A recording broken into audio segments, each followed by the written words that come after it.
C Joseph Vijay எனும் நான்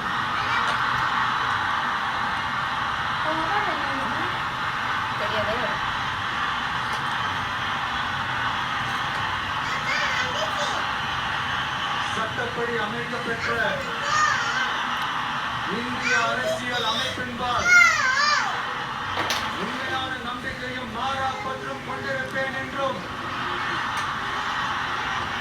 இந்திய நாட்டின் ஒப்பில்லாத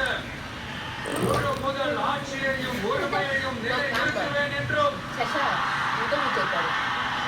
தமிழ்நாட்டு அரசின் முதலமைச்சராக உண்மையாகவும் உளச்சான்றின் படியும் என் கடமைகளை நிறைவேற்றுவேன் என்றும்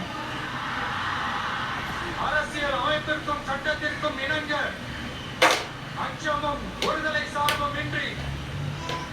விருப்பு வெறுப்பை விலக்கி பலதரப்பட்ட மக்கள் அனைவருக்கும் நேர்மையானதை செய்வேன் என்றும் ஆண்டவன்